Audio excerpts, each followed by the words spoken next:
Praise the Lord.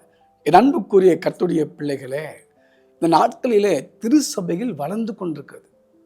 ஒவ்வொரு பகுதியிலும் 10 சபை, 18 சபை, தெருவுக்கு அப்படியாப்பட்ட தேவ தயவினாலே இன்னைக்கு சபை வளர்ந்து கொண்டிருப்பதற்காக நான் கர்த்தரை ஸ்தோத்திரிக்கிறேன். ஆனால் சபை வளர்ந்தாலும் கூட மக்களுக்கு மாற்றமில்லை. அதே அடிமைதான பாவ வாழ்க்கை, சாப வாழ்க்கை, வறுமையின் வாழ்க்கை, மகிழ்ச்சியில்லாத வாழ்க்கைக்கு காரணம் எது என்பதை பகுத்தறியக்கூடிய சபைகள், விசுவாசிகள் குறைவு என்பதுதான் என்னுடைய பாரம் என்பதை இந்த காணொளி மூலமாக தெரிவித்துக் கொள்கிறேன். பிரியமான கர்த்தருடைய பிள்ளைகளே, நீங்கள் பகுத்தறிய வேண்டும் என்பதுதான் தேவனுடைய சித்தமாக இருப்பது என்று ரோமர் எழுதிய நிருபங்களிலே பவுல் சொல்லுவார். இந்த நாட்களிலே அநேக ஊழியர்கள் என்ன சொல்றாங்கன்னா, நாங்கள் தேவ சமூகத்தை மணிக்கணக்காக காத்திருந்து வருகிறோம் என்றார்கள். உண்மைதான்.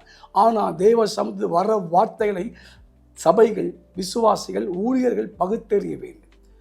யோவான் எழுதிய சுவிசேஷம் 3:34 வாசித்து பாருங்கள். தேவனால் அனுப்பப்பட்டவர். அப்போ தேவ சமூகத்தை இறை தூதன், தேவனுடைய மனுஷர்கள் என்ன செய்வார்களாம்? தேவனுடைய வார்த்தையை பேசுவார் என்பதை யோவான் சொல்லுகிறார்.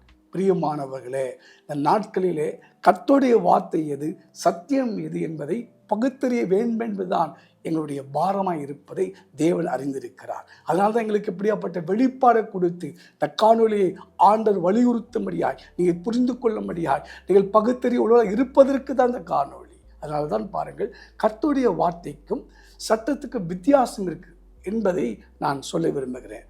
நீங்கள் நெகேமியாவின் புஸ்தகம் 8:9 பாருங்கள். அந்த வார்த்தை கேட்டபோது, நியாயப்பிரமாண வார்த்தை கேட்டபோது அவர்கள் அழுதார்கள் என்று. அதே எரேமியாவின் புஸ்தகம் 15:16 பாருங்கள்.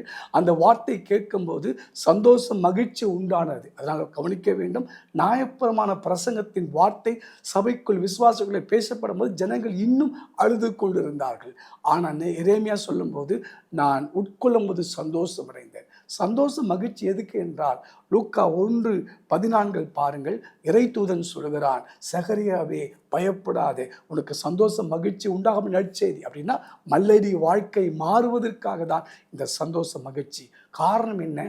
லூக்கா 1:19 சொல்கிறது, நான் தேவ சமூகம் வந்த இறை தூதன் என்று அடையாளத்தை காண்பிக்கிறார். மரியாதை பாருங்கள், ஸ்திரீக்குள் ஆசீர்வதிக்கப்பட்டவள் என்று லூக்கா 1:18 கிருபை பெற்றவள் என்று கிருபையின் வார்த்தையை கொண்டு வந்து, அங்கீகரிக்கப்படாத பெண்ணை அங்கீகரிப்பது, ஆசீர்வதிப்பது தான் கிருபையின் வார்த்தை.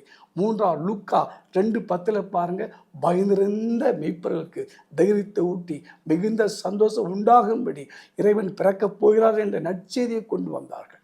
என் அன்புக்குரிய கர்த்தருடைய பிள்ளைகளை, பகுத்தறியுங்கள், தெளிவாருங்கள். God bless you.